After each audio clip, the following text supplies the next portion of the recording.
It is finally that time of year where meaningful football is being played and the NFL season is back.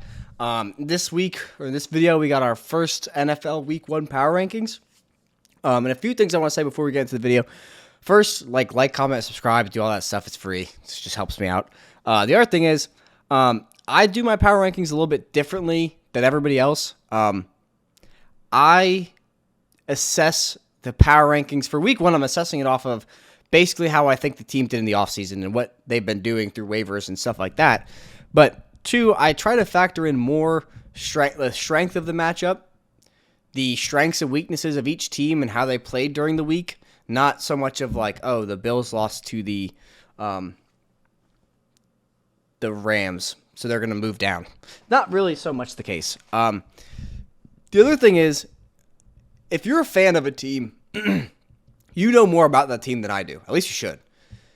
If I say anything incorrect, inaccurate, or you know something that I don't, please tell me, because I want to put out the best content I can. I want to put out the most accurate content I can, and you won't hurt my feelings. So, let's comment, talk about it in the description below, or in the comment section below. And with all that being said, let's go ahead and get into these power ranks.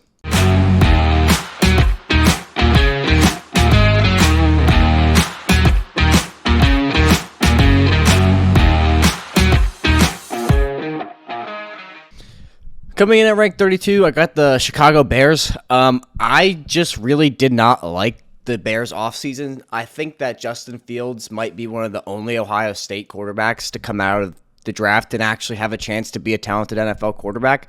I just really don't agree with not building around him. I think that giving him no new weapons in the draft or in free agency and getting rid of Allen Robinson, I mean, that made sense from a salary standpoint and just where they were at with his contract and where the state of the franchise is.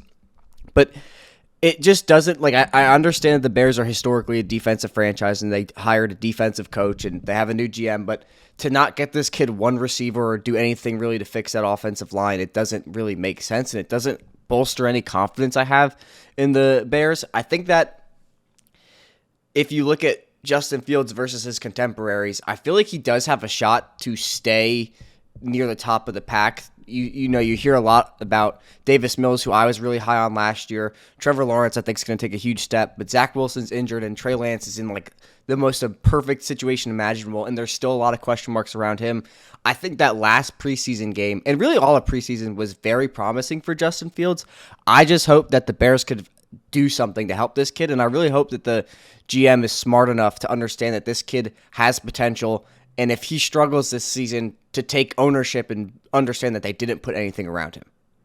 At rank 31, we have the Seattle Seahawks. I just think that the Seahawks did not do the most intelligent thing picking Pete Carroll over Russ Wilson. And I've been reading a lot that the divorce was inevitable, but I think it's kind of to a point where Pete Carroll and Russell Wilson did bring Seattle into relevance, but it's time to turn the page after this year because Pete Carroll kind of plays a very old school style of football where it's win on defense, run the ball, and the NFL has definitely transitioned into a league where passing the ball, offensive-minded head coaches, that is the new style of offense, and it's what the most successful teams in the league are doing. So I really don't like where Seattle is at from a coaching perspective, and their quarterback situation is in shambles. I did like Charles Cross, and I do like DK Metcalf and Tyler Lockett. I just don't really know what the plan is. And similarly to the Bears, they didn't really have a great draft. And even if they traded for Jimmy Garoppolo, I don't think it makes them that much better. I just think the team is not ready to succeed, and I don't think that a player like Jimmy Garoppolo, who needs a good offensive line, who needs a good defense, who needs everything right to succeed, I don't think that he's going to come into Seattle and make them any better. I think there's promise in Seattle, but I don't think they're going to be anything moving. I don't think they're going to make any noise this year. I've seen them ranked as high as 26th, and I don't understand the logic behind that. And I'm not trying to poop on Seattle fans or Seattle at all. I just really don't see any sort of positivity because even if Rashad Penny continues that pace that he was on of rushing for over 100 yards a clip per game, it's not going to how is that sustainable? That guy has played like 6 healthy games in his entire career. Yeah, they were at the tail end of last year, but he's probably going to get hurt. And then you're giving it to Kenneth Walker, who's coming off of hernia surgery. And you have Geno Smith as your starting quarterback. I just don't see it for Seattle this year, and I don't think they're going to move much higher than, if they peak, it might be at 27th. I just don't know how they're even going to survive in their division. Coming in at 30th, I have the Atlanta Falcons. I will say this. I really like what Atlanta's doing. They had a pretty good draft, I thought. They got Drake London, who is probably the best receiver in this class, and then the wide receiver 2 debate is definitely a debate. But I really like Drake London. I really like Kyle Pitts a lot. And they did draft one of my favorite edge rushers in Arnold Ebiketie, which was a huge struggle for the Falcons in 2021 of not being able to get to the quarterback. They could not make it to the quarterback at all. And I really like Desmond Ridder. Desmond Ridder was my QB2 of the draft. And I think that he kind of reminds me a lot of like what Dak Prescott was coming out. A mobile, athletic quarterback. That like people weren't certain of or didn't know if he could make it in the NFL. And I think that Desmond Ridder can make a lot of NFL throws, and I think he did make a lot of NFL throws in that playoff stretch, in the college playoff stretch. I just worry about Marcus Mariota playing. Their offensive line is still not that good, and they don't really have any running game. They drafted Tyler Algier, but Tyler Algier is like the most boring running back in all of college football. If the hole's not there, he's not going to make anything happen. I think the Falcons are doing things the right way, and I don't necessarily doubt Arthur Smith. I just think that this team is going to take a huge step next year when they get a quarterback and when they put a few more pieces together on that line. I think the Falcons will have a huge bounce back year in 2023. At rank 29, I have the Jets. I think that with Zach Wilson being out for a month, that report came out yesterday. I think that kind of bumps them down, but I also don't think it does. There was a lot of promise around Zach Wilson going into this year. Joe Douglas has done an excellent job setting the table for Zach Wilson to succeed, but I think that their schedule will not allow them to be the team that they are on paper, if that makes sense. I just think that Zach Wilson being out, that's really going to hurt his development. And it's really going to hurt the front office's view on Zach Wilson if he stays out for a month and then he comes back and doesn't look too great. But other than that, the Jets had probably the best offseason of any team. They added Garrett Wilson, Breece Hall, Jermaine Johnson. So those are their three. Garrett Wilson, 10th overall. Jermaine Johnson was the back end of the first. Sauce Gardner was picked at 4. Breece Hall now probably going to be the centerpiece of this offense, being that Robert Saleh is a 49ers coach. They're going to try to run the ball. And they also added Jordan Whitehead and DJ Reed. I think they just did a really good job addressing their weaknesses. But the division they play in and honestly, the conference they're playing, it's really going to limit how this team is built to succeed. And I think they don't have a winnable game in my opinion, until they play Seattle, which is like week 8 or week 9. And they might be able to win week 1 if Lamar Jackson holds out. Tomorrow is the deadline, or today? No, today's Thursday. Tomorrow is the deadline for Lamar Jackson's contract. If the Jets go into MetLife at home, with no Lamar Jackson, it kind of turns into a winnable game in my opinion, because I do think that the Jets roster is better than people are leading on, but the Ravens also have a top roster in all football. So I don't know. I think the Jets definitely have potential to move up the power rankings, but as I look at them right now, I think they're closer towards the bottom, especially without Zach Wilson. At rank 28, I got the Washington Commanders. I think that this is a team that didn't have the best offseason, and I don't have any faith in Carson Wentz, and I don't know how anybody could have faith in Carson Wentz after last season. Let's call a spade here. Like, Carson Wentz couldn't get a team with 9 Pro Bowlers to the playoffs, and now we're expecting him to take the Commanders, which have a worse offensive line, a worse running game, a worse defense, worse secondary. I'm not going to say a worse receiving corps because I like Terry McLaurin and I like Jahan Dotson a lot. But but I don't think that we can expect him to do any better than he did with the Colts. I just think that we know what Carson Wentz is at this point. We've seen him with 3 different teams. We've seen him in 3 different situations, and he just is the same reckless quarterback. I think that the Commanders' offensive line, it's not as bad as I think people are making out to be. I like Charles Leno at left tackle, and I like Samuel Cosme a lot. I think he could definitely prove himself to be better than last year, and they'll have a solid tackle duo. My concern is it really is Carson Wentz. I think Carson Wentz is going to play them out of a lot of games. I don't really like Ron Rivera as much as I used to. And I think that with Chase Young re-aggravating his ACL injury at Von Miller's edge rusher camp, their Commanders are in a rough spot. I think they're going to start the season off pretty rocky, and I think that's where they need to be best when they have I think if I'm remembering correctly, most of their winnable games are at the front end of the season. So if they struggle early on, if they struggle out of the gate, it's going to be hard to bounce back. I think that this is a team that I probably have finishing last in the NFC East.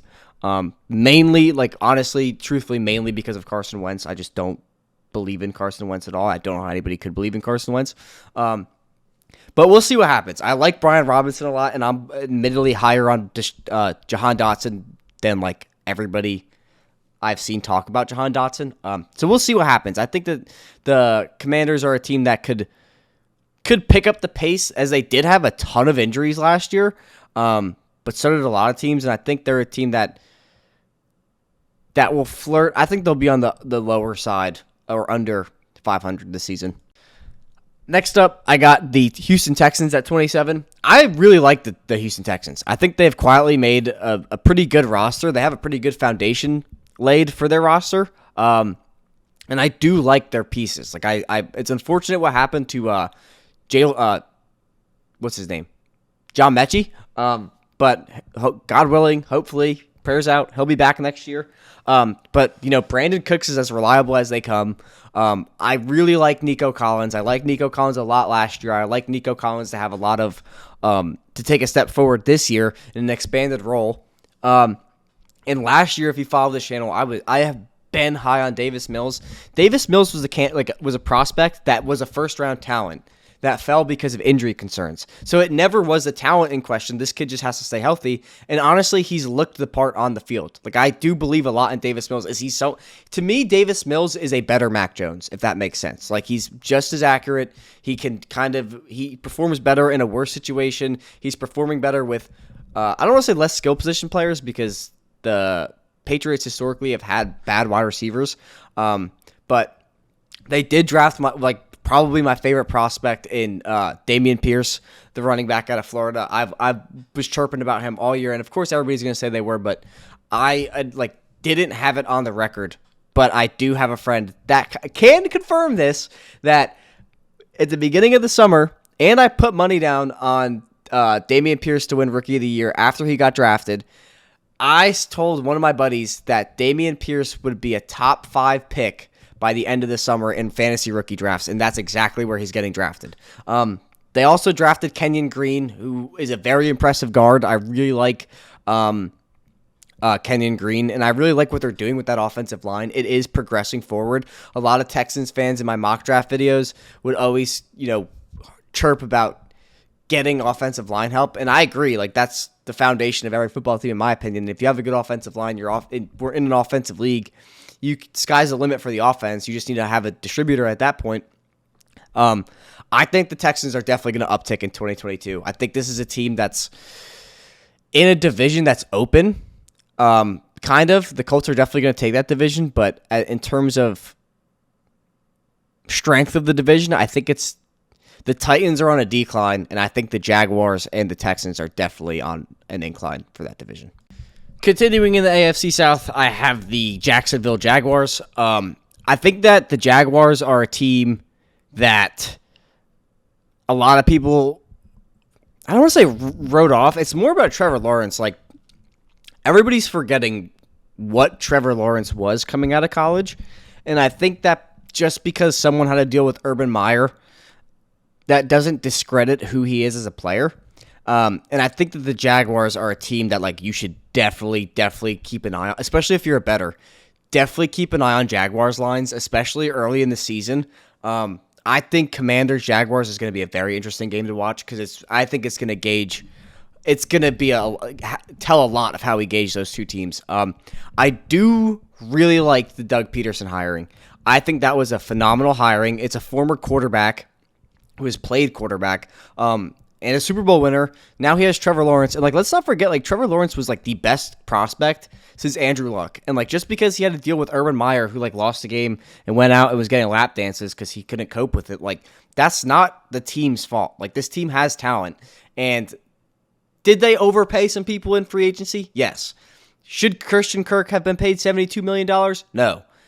But you do have to pay people extra to come play in Jacksonville knowing that they're really throwing away any chance they have at winning a Super Bowl for at least a good 3 years. Assuming that the team is going to build to potentially you would hope the team builds to be a playoff contender by year 2, year 3 of a rebuild, because we've now seen teams like the Chargers do it. I think that's the new standard. The Bills also did that pretty quickly with Josh Allen. If you hit on your quarterback, you have a good shot. And I think that Trevor Lawrence is the real deal. My opinion on Trevor Lawrence did not change one bit from anything I saw last year. Did he have rookie struggles? Yes. But is he still Trevor Lawrence? Yes. This is a team that I think is going to have a huge, they're going to win games this year. They're definitely going to win games. Is there a lot of holes on their roster? Yes. Did they have the worst coaching situation? Debatably the worst coaching situation in all of football last year? Yes. So I would keep an eye on the Jaguars. I really like the Jaguars as a sleeper team for this year. I don't think they'll make the wild card or anything like that. I tweeted out my dark horses for playoffs, or sleepers, I guess. I think I called it sleepers. But I think this team by next year will be in the conversation of a wild card team. Just the reason I'm holding them out this year is given how competitive the AFC as a whole is. The Panthers are another team that quietly had a pretty fantastic offseason, and I think a lot of people forget how good J.C. Horn was before he got hurt last year. I don't think it was a Liz Frank injury, but something happened with his foot, non-contact, last year. And I think that, getting McCaffrey back, getting a revamped O-line, they drafted my favorite tackle in Ikem Ekwonu, and he might struggle early, because he really has ways to go as a pass protector. But in the run game, which the Panthers will probably heavily lean on with Christian McCaffrey, and I think their other backup is Dontrell Hilliard and Chuba Hubbard, I think they have the pieces to be successful in 2022. I did believe that Matt Corral might have taken snaps at some point this season, but he has suffered a Liz Frank injury. I don't believe, my only hiccup with this team is Baker Mayfield. I don't think Baker Mayfield will elevate this team in any way. Yes, he's going to be better than Sam Darnold, but you couldn't convince me if Sam Darnold and Matt Corral were healthy that they wouldn't be taking snaps at some point this season. I think that with Baker, he had everything at his disposal, particularly in 2020, and he just didn't really do as much as I thought he should have with what he had. And no offense to the Panthers, but I don't think their roster is as complete as that 2020 or even 2021 Browns team. This offensive line is better, but it's not good by any means. And I think that Baker is going to struggle a lot. And I'm really tired of hearing about Baker is better with a chip on his shoulder. What does that even mean? We keep saying that, but the kid has been average, if that, his entire career, because he's had everything spoon-fed to him on that roster. Minus his rookie year, which is pretty impressive, Baker has done nothing with a plethora of talent. So I really don't see how he's going to elevate this Panthers team to a new height. I'm seeing people have them winning the division. That's not going to happen. The Saints are a better team than them, and the Bucs are a better team than them. There's no shot the Panthers, with Baker Mayfield, win this division. It's just not going to happen. At rank 24, I have the New York Giants. I think this is the other team that was very much held back by injury and coaching. I don't think that their roster is nearly as bad as people want to make it out to be in the mainstream media, and I don't think Daniel Jones is nearly as bad as people want to make him out to be in the mainstream media. This team, after Daniel Jones got hurt, couldn't get first downs. They couldn't. They were too afraid to pass the ball inside their own 10 that they ran 2 QB sneaks. this team, and I'm a big believer in this, is like coaching matters. Like coaching is becoming, in this generation of football, one of the most important pieces of an NFL team. And I don't think two teams like the Jaguars and the Giants are going to see the biggest change in this 2022 season because of their coaching change. I think if you implement Brian Daboll and Joe Shane, who has done basically what the Giants have done, is completely rebuilt their offensive line. They don't have a single starter on their offensive line that they had in 2021 besides Andrew Thomas, their former fourth overall pick. They invested the 7th overall pick in Evan Neal, and basically replaced everybody else. So I think that this team, with the skill position players they have, at least offensively, they're going to look completely different. I think Kadarius Toney, if you follow the fantasy content, I have been chirping about Kadarius Toney all summer. I think he's a huge breakout candidate. And Saquon is this is the interesting thing about the Giants is, I've done a lot of fantasy research for the content I've been putting out. And a lot of people who are in high stakes underdog drafts are putting a lot of money on Giants players. Saquon Barkley and Kadarius Toney, and two in specific, in a lot of Superflex leagues, a lot of people are putting money on Daniel Jones as a sleeper quarterback. So I think that there is a case to be made that the Giants, no pun intended, but are a sleeping giant this year if everything breaks right. If Daboll is the truth, if he could get the most out of Daniel Jones, if their offensive line holds up, if Saquon plays like 2019 Saquon, 2018 Saquon, and Kadarius Toney can stay healthy, I think this team is going to make a lot of noise, especially in a division and conference that's pretty wide open. At rank 23, I have the Detroit Lions, and this has nothing to do with Hard Knocks. I have been quietly talking about the Lions as a sleeper team for pretty much since the end of last season. I think they had another masterclass of a draft. I loved trading up for Jamison Williams, who's one of my favorite receivers in the class. I love their offensive line. I thought Jared Goff was playing pretty well down the stretch. He struggled early on, but down the stretch, he played very, very well. And the Lions were very competitive last year. Like, there was a lot of games where they were in it until they held up against I'm not going to say healthy Ravens team, but a pretty healthy Ravens team with Lamar Jackson until the last play of the game, where Justin Tucker unfortunately broke the field goal record. Like that was kind of the tale of the Lions season, is like they're just getting gypped out of these games that they could be winning.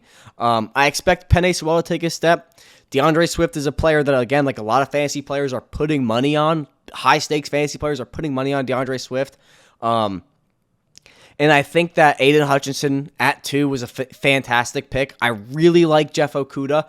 I had a very high hopes for Jeff Okudah last year before he tore his Achilles, and I think he's someone who's going to come back and play very well. I don't know. I think the Lions finally got their front office right, and I think that Dan Campbell, the jury is definitely still out on him, but the one thing that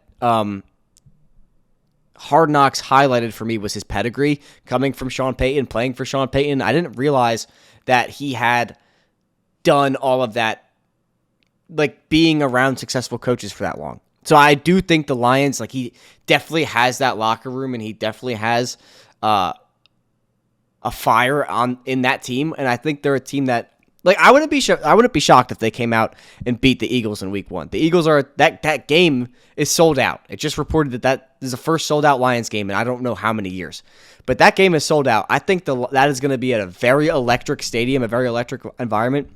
And as the underdogs, I think they're going to look to make a statement against Philadelphia, who a lot of people have pegged to make the Super Bowl. And I think that this is a game that's going to. Again, we're going to see how well the Lions stack up against the rest of the field against Philadelphia on Sunday.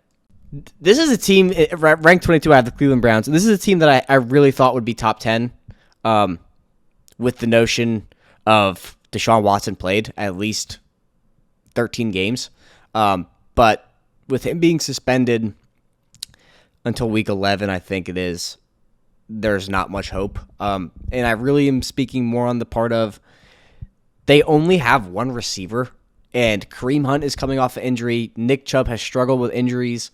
And their offensive line has taken a slight downtick. I just think that this is a game where, or a team where, I don't know, man. The state of the franchise, like what they've been building for, is now in jeopardy because a lot of contracts are up this year, I think, and they really put all their eggs into the Deshaun basket, and now it's kind of like, oh crap, because if they it would have made sense to me. Like I would have kept them kind of in the middle of the middle of the pack if they went out and got Jimmy Garoppolo, but without Jimmy Garoppolo, and Jacoby Brissett, I really, really do worry about this team. I don't know if there's much to talk about besides they're just going to run Nick Chubb until he's dead, and they only have Amari Cooper. Like I don't put any stock in Anthony Schwartz or Donovan Peoples-Jones. So I think this team is going to be, they're going to be as good as they are without a quarterback, and I don't really know how good NFL teams are without quarterbacks, if that makes sense. At rank 21, I have the Pittsburgh Steelers. I had to give credit. A lot of people have the Steelers as a pretty mid team, I think. And I have to give credit to Mike Tomlin. Like, you have to give respect to Mike Tomlin in that he's always had this team competitive. Since he started being head coach, they've never been under 500.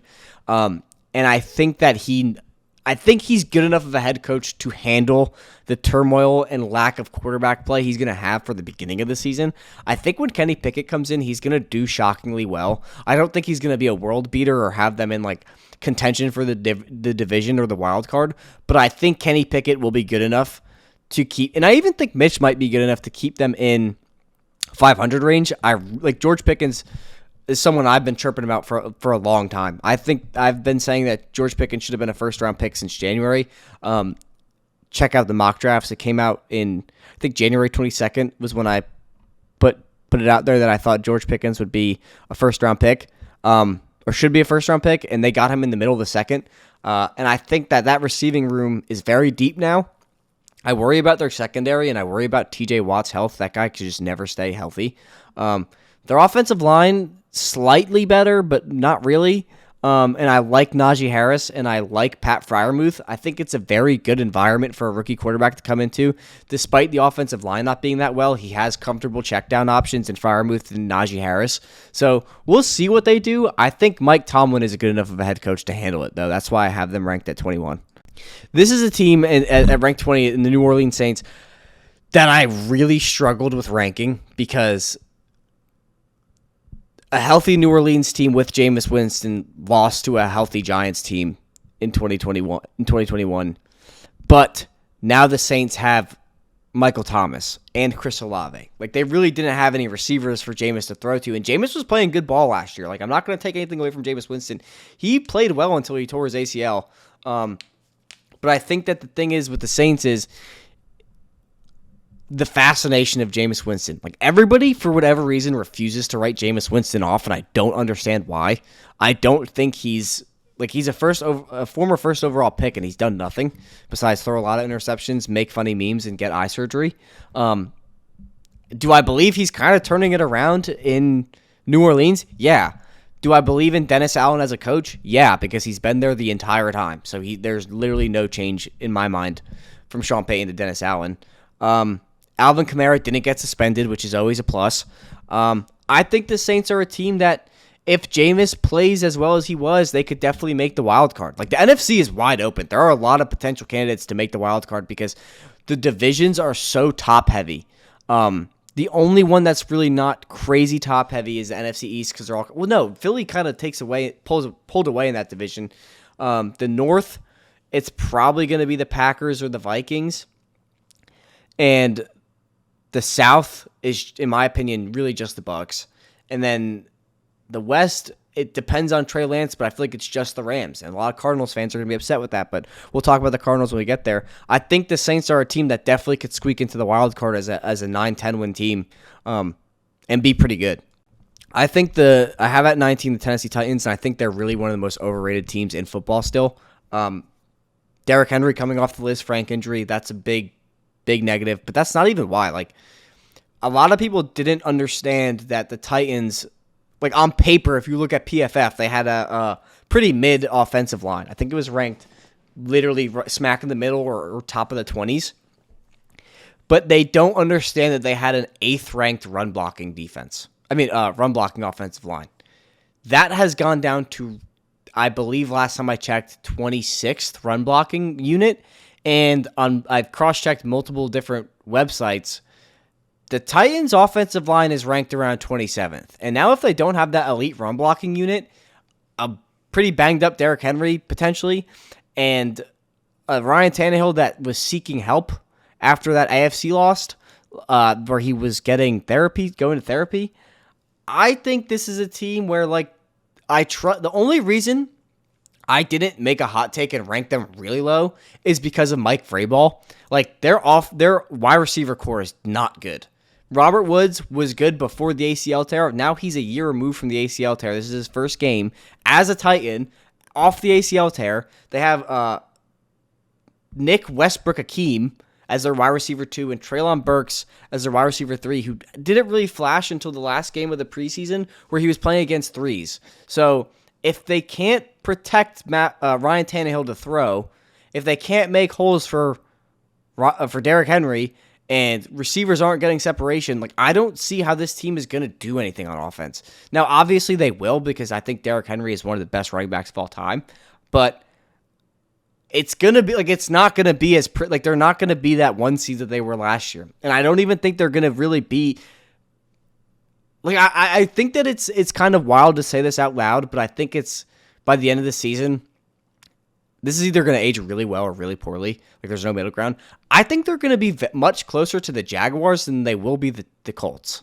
That is the Titans. I think that this is a team that's very overrated. There's a lot of question marks that people are kind of glossing over. And I just don't see how this is going to be a world beater of a team like they were last year. At rank 18, I got the Miami Dolphins, and a lot of people are probably going to be like, Mike, how do you have them so low? My thing with the Dolphins, and there's a few other teams that I ranked them kind of lower than consensus, just because me personally, I want to see it first. And that's the same case with the Dolphins. I think they had a great offseason. The Teron Armstead signing was, in my opinion, more important than the Tyreek Hill signing. And getting actual running backs in there was very, very important.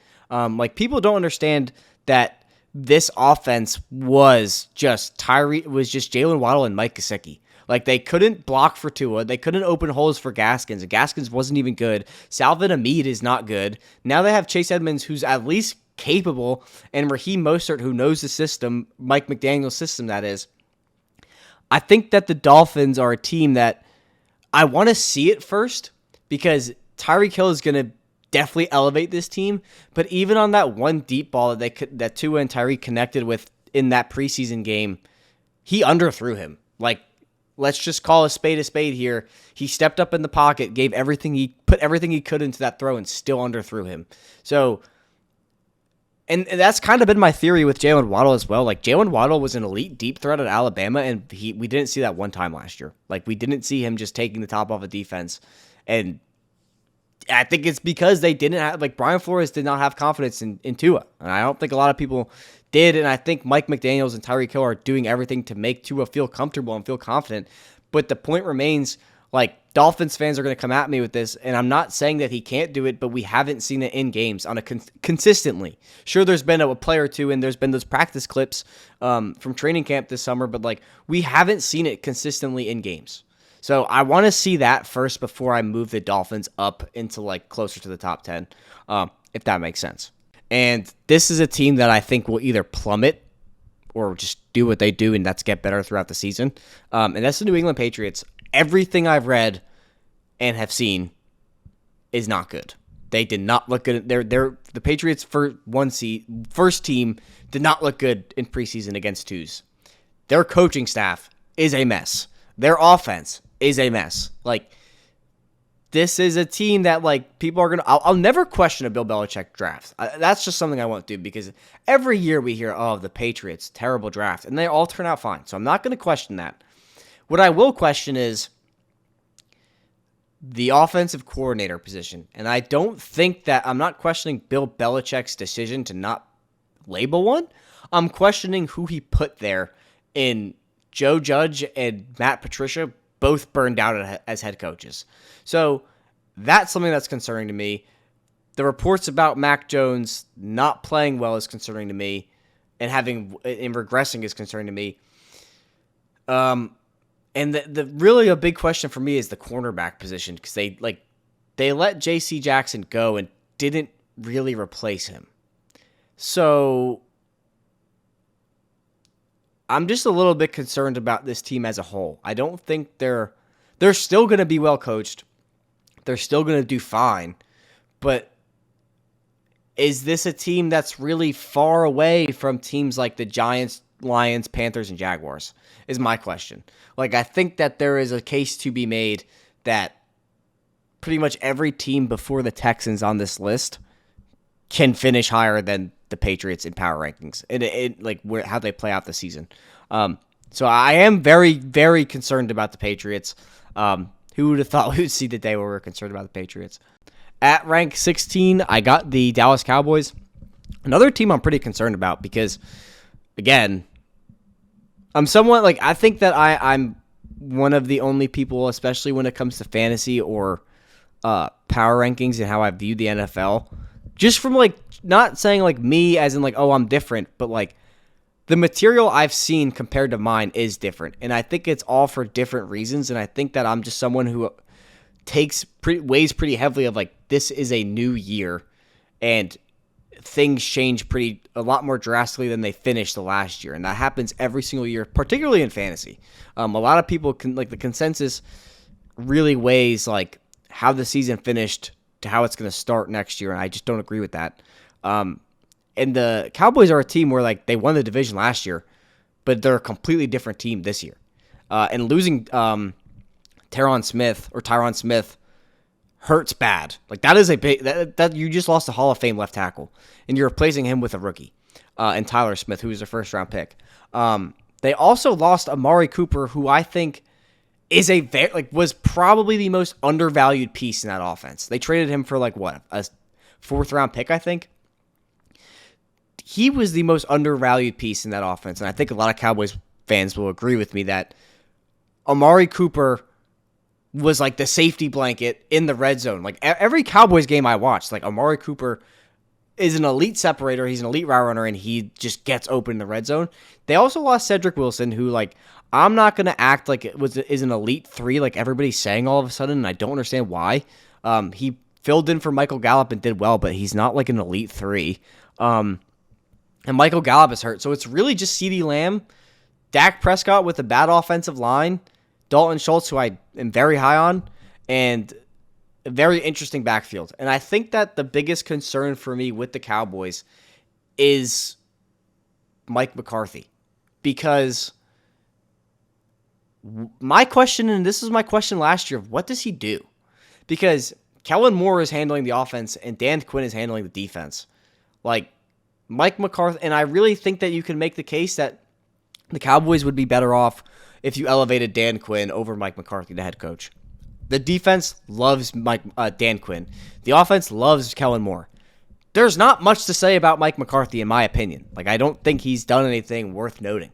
So the Cowboys are a team that I'm going to be watching pretty closely. I think they're very, very vulnerable, way more vulnerable than people are realizing, particularly Cowboys fans, but they're winning the Super Bowl every year in their minds.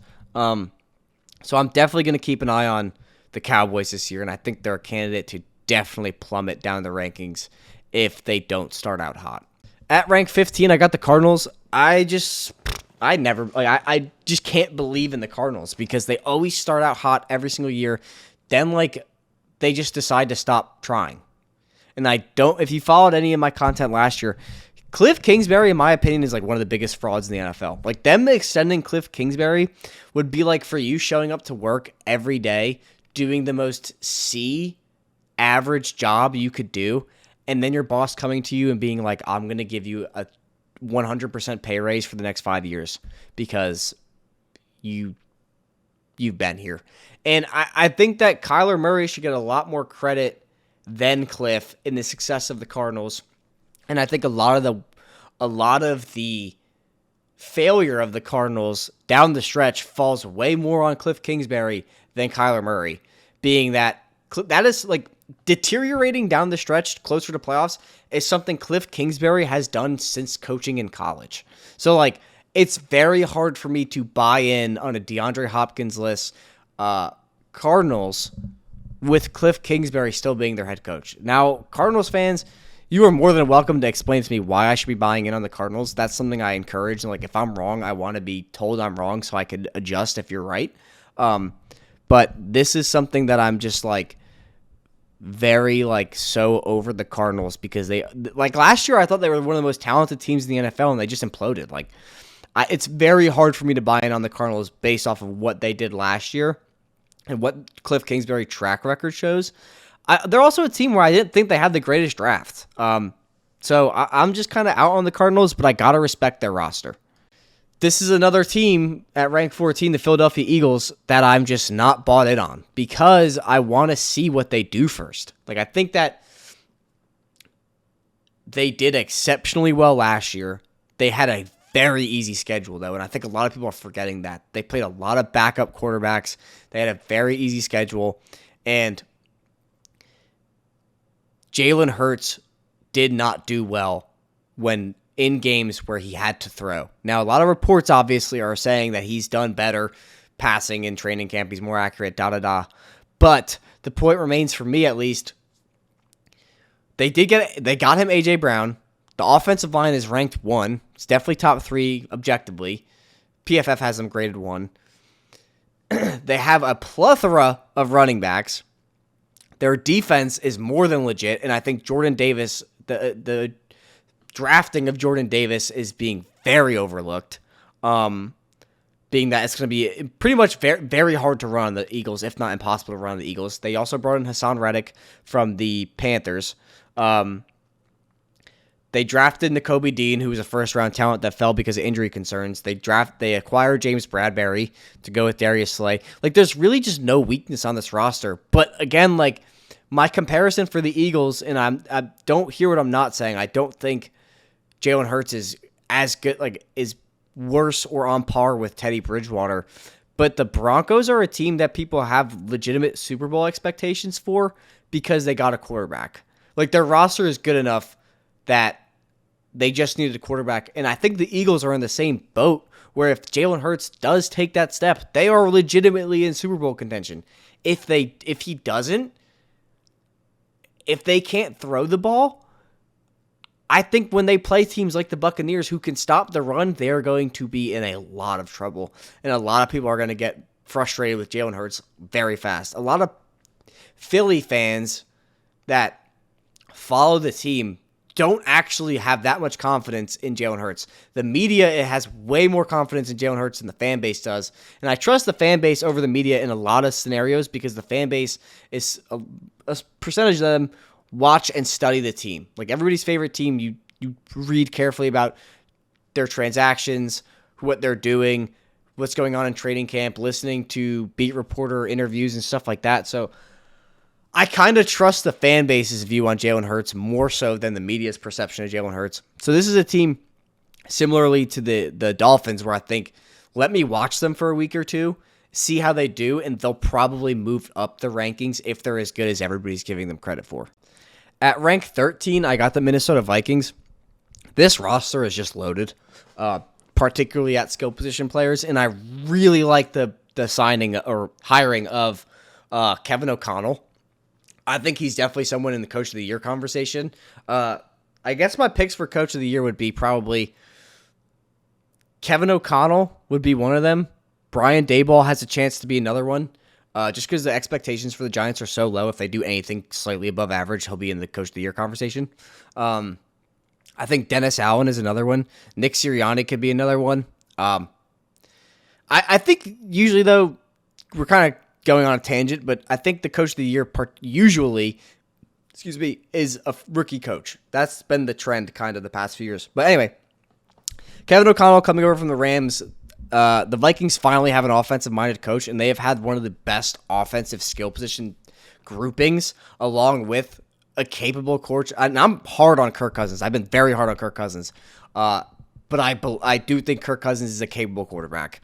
And now that you have someone who is going to kind of let him, give him more of control of the offense, the sky's the limit for the Vikings. I think that they're a team that's just going to – Justin Jefferson is going to get what Cooper Kupp got last year. And I think Justin Jefferson at this age is a more athletic, dynamic version of Cooper Kupp. And I'm not trying to take anything away from Cooper Kupp, but I think Justin Jefferson is capable of that. And I think Dalvin Cook, whether he gets injured or not, Alexander Madison is a very capable backup who could catch passes and block. I think that if this team if they could maybe make a trade or something, or do something to kind of just make a slight tweak on the offensive line, I really like them bringing in Zadarius Smith. I think this team is going to win a lot of shootouts this year, and they're not going to be the team that lost those one-score games this year. I think this is a team where if they get into shootouts, you're going to be. I think a lot of teams are going to be scared of the Vikings, and they're a team that I think could creep into the top 10 for sure. Again, it's another team where I want to see it first. So I'm kind of bought in on the Vikings, but I'm not at the point where I think they're top 10 just yet. A team that I might be a little bit higher on is the LA Raiders, the Las Vegas Raiders. I have them at 12, and I think they finished last in the division. And Raiders fans, before you come at me, I think this team would win a lot of divisions. It's just, I think they have the most holes out of every team in this division. Most importantly being the offensive line. And I hear the argument of, well, Derek Carr has cooked with a bad offensive line before. I get that, and I agree with you. I just think that there are too many, the other teams are more complete than the Raiders are right now. I love Josh McDaniels. I think Josh McDaniels is going to make a huge impact on this team. It really just is the concern of, I think they're the weakest roster in the best division of football. It's no knock on them. They're not a weak team. Don't hear what I'm not saying. They're definitely a wild card. I think every team from the AFC West can make the playoffs. And I think that if there's a different set of referees in that wild card game last year, the Bengals don't make the Super Bowl. Because that people don't understand that group of refs is no longer allowed to officiate playoff games because of the one touchdown play that they let go through that shouldn't have happened. I think the Raiders are a team that is loaded. I think they're a very good team. I just worry about their offensive line, honestly, more than anything else on that team. I think their offensive line is the biggest question mark, and that is going to be, if their offensive line outperforms my expectations, I think they could win the division. I'm saying they're going to finish last. I think at this moment they could finish last, but I also think at the same time they could win the division. I don't think they are a bad team by any means, but Raiders are another team you should definitely keep an eye on. I think a lot of people have either written them off or have them winning the division, which kind of shows you the volatility of this division. So I'm kind of in on the Raiders. I'm in on the Raiders, but I think if I had to take a guess of who's going to finish last in the division, I would guess the Raiders. But I still have them ranked top 12, so I'm not hating or sleeping on the Raiders by any means. At rank 11, I have the Packers. I think the hate and the doubt on the Packers has gone way too far. I think we're at a point where, they're not that bad because they lost Devontae Adams. This is a team that still won 13 games last year. They have arguably the most talented quarterback in football in Aaron Rodgers. Matt LaFleur is a capable regular season coach. They have two elite, great running backs in Aaron Jones and A.J. Dillon. They have a great offensive line. Their defense is probably a top defense in the league, which it was last year, and it got better. They brought in what's his name? The other nose tackle from Georgia and the linebacker from Georgia. I'm blanking on both their names. But this team got better. Their defense is nuts. They brought in Christian Watson, who people are kind of out on, or I wouldn't want to say out on, I think are forgetting about because he's been hurt. This kid, if he could put it together to be that fast at his size, that's not real. And that's going to be a huge problem for defenses, especially because Aaron Rodgers is able to elevate so many receivers he plays with. I think that the hatred on the Packers has gone way out of hand. I think they're still I have them at 11, but I think they're a team that easily could finish inside the top 10. Definitely can move into the top 10 by as soon as week 3. But I would definitely pump the brakes on the hate. The Vikings are going to win the North train. I have the 49ers at rank 10. I think this is a very volatile team, and here's why. I think their roster, taking out quarterback, is probably a top 5 roster. My question marks are with Trey Lance, because if he puts it together, this team is going to be very, very good, and they can maybe. And if Matt Stafford's elbow issue is real, they can maybe win the division.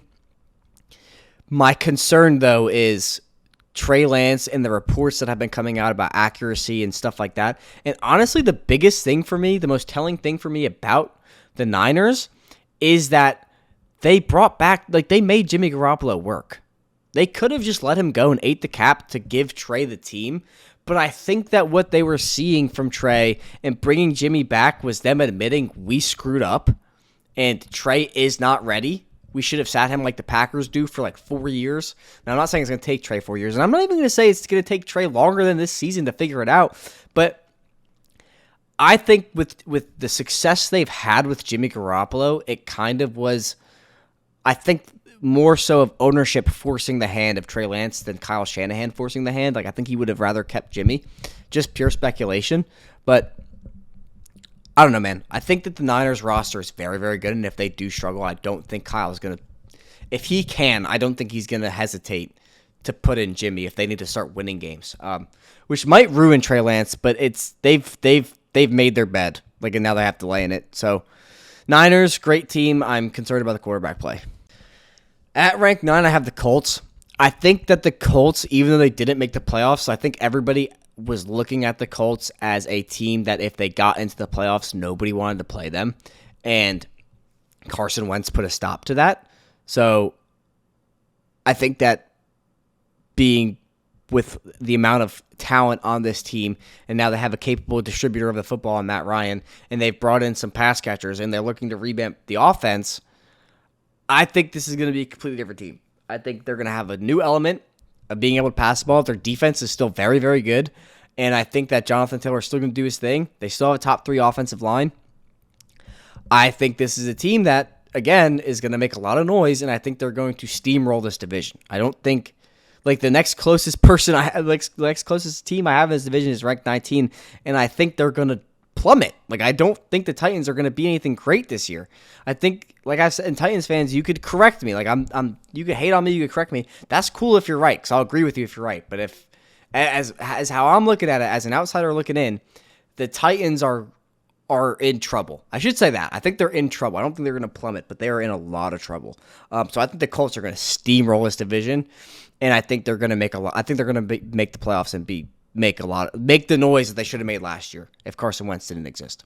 At rank 8, I have the Tampa Bay Buccaneers. I think the Buccaneers, if they weren't injured, would be a lot higher on this list, but the disintegration of their offensive line, which isn't as bad as people are making it out to be. A lot of those players are going to be ready week 1. They're already a lot of them are back. They did lose Ryan Jensen for the year. I think the year. Long enough where it's going to matter, at least. And Ali Marpet retired, but Chris Godwin is trending in the right direction. Like, he might be ready for week 1. They have Julio, who looks great now. And I don't really fault Julio for last year because Ryan Tannehill was throwing the ball. And Leonard Fournette looks good. Tom Brady looks better than ever, of course, because he's the GOAT. I think there's just the only trajectory for the Bucs is up. Their defense is still elite. They had another team that had a great draft.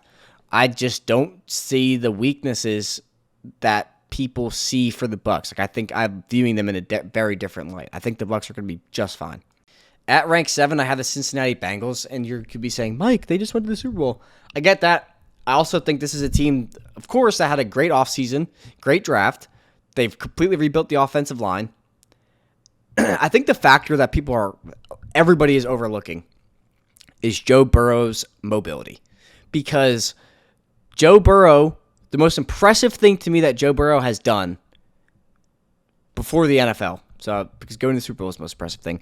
But the most impressive thing that Joe Burrow did before going to the Super Bowl was beating Clemson in the national championship with his legs. He ran all over Clemson. I think it was Clemson or Alabama, but he ran all over that team. He hasn't been able to do that in the NFL because as a rookie, he got hurt. In the year 2, he's coming off the ACL injury. So if he could kind of recapture that adds a completely new element to this offense. They also fixed up their defense, which was already pretty good, and their offensive line is light years better. So now it's really a question of, can they overcome the Super Bowl hangover? That is my concern. It's not the actual talent. It's just the historical trend of teams that go to the Super Bowl struggle. the year after. So that is why I'm kind of holding out on the Bengals. I think their roster is really, really good. I just want to see them. Like, I think it'll take like a few competitive wins for me to be like, okay, they're right where they left off. But right now, I'm kind of factoring in mostly just the Super Bowl hangover. I want to see that. I want to see them play before I say that's just not going to be there, if that makes sense. At rank 6, I got the Chiefs, and the Chiefs are a team that I think everybody is sleeping on, or not sleeping on, but is expecting the worst for because they don't have Tyreek Hill. But Tyreek Hill did not make the Chiefs successful. Patrick Mahomes makes the team successful. Their defense is very nobody's talking about their defense, and their defense is very underrated. George Karlaftis looks fantastic, and I doubted George. Admittedly, I was not high on George Karlaftis, and he looks fantastic. I think this is just going to be a new offense where they're actually going to distribute the ball around. I don't think it's going to be, all right, who are we covering this week, Tyreek Hill or Travis Kelce? No, you have to account for everybody, and that's going to make the Chiefs a much deadlier team. So I'm all in on the Chiefs. I think the Chiefs are going to be just fine. I don't have them winning the division, though. I think this, anybody could win this division, anybody could come in last. I think it's going to be a 2-game, whoever comes in last is probably going to be 2 games out, barring no crazy injuries. So the Chiefs are a team I am very, very high on, but I'm also very, very high on the rest of this division. So Chiefs at 6. At 5, I have the Ravens. The Ravens I had going to the AFC chip last year before their team just disintegrated. Again, this is something that's predicated on Lamar Jackson not holding out because he's given them until tomorrow, and if they don't pay him, there's a good chance he holds out. So if he doesn't hold out, this is one of the most complete rosters in football.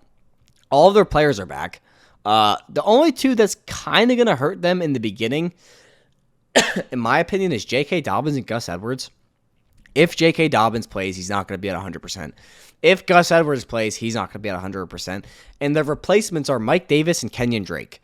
So being that they are a run-first team, that is a huge problem.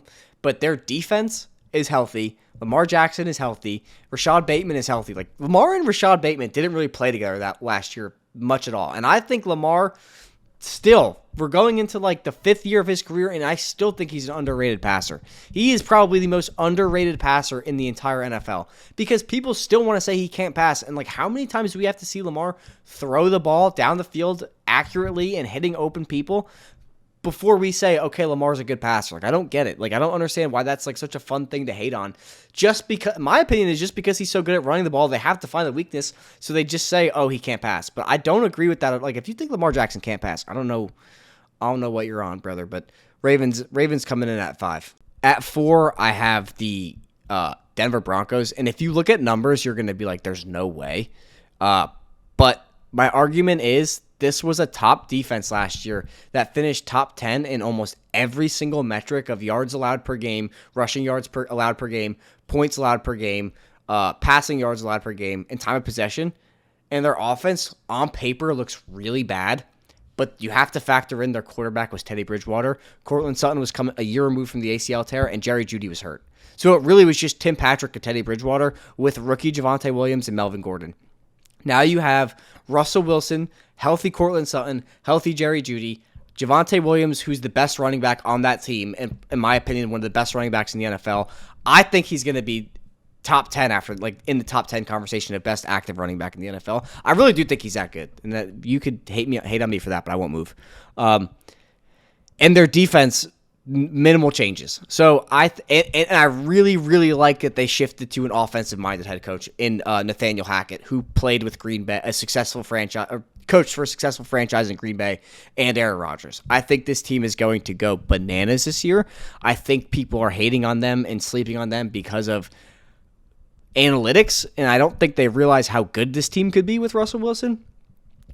Again, I kind of mentioned it, this is a new year with new coaches, new looks, new schemes, new everything. And I think the Broncos are a team that's going to be much better. People have them finishing last or third, and I think that there is no way they finish guaranteed third or fourth. Like without being like right now, I have them as the second best team in the division because I think their roster is so good, and I think Russell Wilson is gonna Russell Wilson has a chip on his shoulder. Who cares if Baker Mayfield has a chip on his shoulder? But Russell Wilson, Super Bowl winner Russell Wilson has a chip on his shoulder, and I think he has a lot to prove this year. And I think that this is a roster that is very, very complete. And now if the coach could put it together, like Nathaniel Hackett is in Coach of the Year conversation, this is going to be a Super Bowl caliber team. I have the Bills at 3, and everybody's going to say, Mike, how do you have the Bills at 3? Right now, with the injuries they have to their secondary, with Tre'Davious White not playing probably right away, I don't think he's playing right away. And their secondary, in my opinion, if you exclude their backfield, is probably the weakest unit on this team. And in a passing league, that's a big deal, in my opinion. Now, Bills fans, correct me if I'm wrong, but I think that your secondary is the weakest unit on your team. But you still have Josh Allen, you still have Gabe Davis, you still have Stephon Diggs, you still have Dawson Knox, who you just signed to a 4-year contract. James Cook is going to be an added element to this offense. The offensive line is average at least, which is all Josh Allen needs to be successful. I'm not I think your secondary is weak, but I have you ranked at 3, so don't fixate on that. I love Kaiir Elam. He was one of my favorite corners coming out of college. I love Tre'Davious White. I'm iffy on him off the ACL tear. That is an actual concern I have. Do I think it matters that much? Not really, because if it comes to a shootout, there's only potentially one better team in the NFL in a shootout, and that's the Chiefs. I mean, that's just how they are better predicated on they won a coin toss. So, I mean, there's not much to talk about the Bills. I don't have them as the best team in football because I think that the other two are pretty slept on, and everybody's kind of just glossing over them. At rank 2, I have the Chargers. I don't think there is a more complete roster in football than the Los Angeles Chargers. They fixed everything they needed to fix. They brought back Mike Williams. They have Keenan Allen still. The offensive line got better when they signed Zion Johnson, who's probably the best guard in the draft. They have Austin Eckler. They got Austin Eckler help. They have Justin Herbert, who in my opinion is already in the, people want to say Justin Herbert's overrated. Nah. This kid has literally been balling out since the first year of the Chargers rebuild with the worst offensive line in football and a defensive coach. And, I can't forget his name. Anthony Lynn, I think. Correct me if I don't think that's his name. But the guy before Brandon Staley. And they brought in J.C. Jackson, so their secondary is better. They have Khalil Mack, who they brought in. They have Derwin James. They have J.C. Jackson and Asante Samuel Jr. They brought in, I forget who else they brought in. But this roster is complete, dude. There's no hole in this roster. None. And it reminds me a lot of the 2020 Browns, except they have Justin Herbert, who is a capable quarterback and will take this team to the playoffs this year. On God. This team is going to the playoffs this year. I think they win the division. I think it's just time, dude. This team has lost more games that they should have won since, I have been watching football. And that's, 20 years. So, I think the Chargers, for as good as they are still slept on. But, yeah, I got the Chargers at 2. And then at 1, I have the Rams, and it's truthfully not because they won the Super Bowl. I swear. It's because of what they did in the offseason. They brought in Allen Robinson to replace Odell Beckham as a 2. So now they have Cooper Kupp, who no wide receiver should ever win NFL MVP since Cooper Kupp didn't win it. Allen Robinson. They brought in Bobby Wagner to fix their linebacker core. The only concern I have with this team, 2 concerns. The legitimacy of Matthew Stafford's elbow injury, if that's real or not, and left tackle, because Andrew Whitworth retired. So, other than that, I really don't think that there's any reason the Rams shouldn't be viewed as the best team in football, just because they match up well against everybody. They have an elite defense. They have this pretty much continuity. They've only made their roster better, and they've only added an elite wide receiver in Allen Robinson. But anyways, that's going to do it for me. That's going to do it for the Week 1 Power Rankings for the 2022 NFL season. Check out our fantasy content. We do all sorts of fantasy content. I'm admittedly behind because, being a 1-month-old dad is a little bit rough. But I'm going to put all the fantasy content on Instagram that I would have posted for this week. So check out our Instagram at @the_pylon_cam. It's linked in the description. And let me know what you think. You can hate on me, you can roast me, that's fine. But like, I'm just looking. If you have a problem with this, just tell me. Because if you were a fan of the Las Vegas Raiders, and I said something that's incorrect, I want you to correct me so I could do it right the next video. Like, I'm not you won't hurt my feelings, I promise. I just want to put out quality content.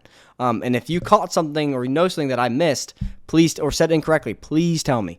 But that's gonna do it for this video. I'll catch you next week. In the Power Rankings video, that'll be out on Wednesday, not Thursday. But I'm behind, so I'm trying to push this out. But let me know what you thought. Leave your comments in the comment section below, and like, comment, subscribe, do all that cool stuff. And I'll catch you next time.